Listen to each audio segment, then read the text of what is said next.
اگر تم سمجھتے ہو یہ پیس ہے تو تم آلریڈی ہار چکے ہو۔ السلام علیکم دوستو، آج کی ویڈیو ایموشنل سلوگنز کے لیے نہیں، یہ ان لوگوں کے لیے ہے جو سوچنا چاہتے ہیں۔ ہم آج ٹرمپ کے پیس پلان کو بلائنڈلی ایکسیپٹ یا ریجیکٹ نہیں کر رہے، ہم ڈی کوڈ کر رہے ہیں کہ یہ پلان اصل میں کس کے فائدے کے لیے ڈیزائن کیا گیا ہے۔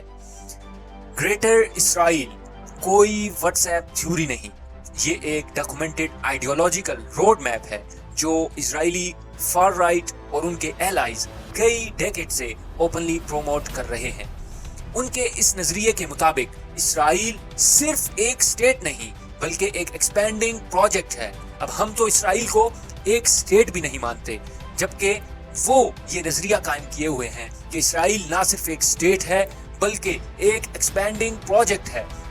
بارڈرز فکسڈ چیز نہیں، سیکیورٹی کا مطلب صرف ڈیفنس نہیں، ڈومینیشن بھی ہے۔ ٹرمپ کا اسرائیل کے ساتھ ریلیشن کبھی نیوٹرل نہیں رہا۔ دوستو، یروشلم کو کیپٹل ڈکلیئر کرنا، گولن ہائٹس کو ریکگنیشن دینا، سیٹلمنٹس کو کوسچن نہ کرنا، یہ سب رینڈم مسٹیکس نہیں تھے، یہ پیٹرن تھا۔ پیٹرن یہ کہ آپ پولیٹیکل لائلٹی دکھاتے ہو، پھر اس لائلٹی کے ذریعے اسٹریٹجک لیوریج حاصل کرتے ہو۔ سوچو، ٹرمپ کو چاہیے گلوبل اتھارٹی اور ایک بولڈ لیگیسی، نیتن یاہو کو چاہیے لینڈ، سائلنس اور امیونٹی، اور یہ دونوں مل گئے اور کیا ہوا؟ یہ جو ڈیل دکھائی جا رہی ہے اصل میں پیس ڈیل نہیں، پاور ایکسچینج ہے، اور ہر پاور ایکسچینج کا ایک نتیجہ ہوتا ہے، کوئی نہ کوئی قربان ہوتا ہے۔ اس دفعہ وہ قربانی کون دے؟ فلسطین۔ سیز فائر سننے میں ریلیف جیسا لگتا ہے، ایک رحمت جیسی ایڈ، مگر جب ایڈ کنڈیشنز کے ساتھ آئے اور ریکنسٹرکشن ایکسٹرنل کنٹرول میں ہو تو وہ مدد نہیں، وہ ریموٹ کنٹرول گورننس بن جاتی ہے۔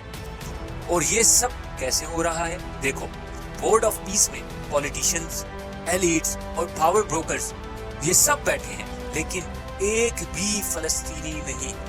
جس کی زمین ہے، جن کا گھر ہے، جن کی قربانی ہے، ان کی آواز زیرو۔ اگر ڈیسیژنز وہاں کے لوگوں کے بغیر ہو رہے ہوں، جن کی قربانی تھی، ان کو وہاں پر ریپرزینٹ نہیں کرنے والا ہے کوئی، تو یہ پیس نہیں، یہ کلونیل مینجمنٹ ہے۔ کشنر جب نیو غزہ کا پلان بتاتا ہے تو اس میں ہاسٹلز، سی ویو ٹاورز، انویسٹرز، یہ سب کیا شو کر رہا ہے؟ یہ صرف ایک چیز شو کرتا ہے، ریکنسٹرکشن کو ایک ریئل اسٹیٹ اپرچونٹی بنایا جا رہا ہے۔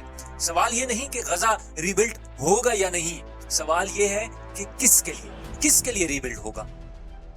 جب لوکلز ڈیسیژن میکرز نہیں ہوں تو ریبلڈنگ اکثر ڈسپلیسمنٹ بن جاتی ہے، گھر ہٹتے ہیں اور ان کی جگہ نئے پروجیکٹس آ جاتے ہیں جو ان لوگوں کا حق چرا لیتے ہیں، اور یہاں بھی یہی کچھ ہونے والا ہے۔ اب دیکھو دوسری طرف ہماری مسلم امہ اور مسلم سٹیٹس کا رول۔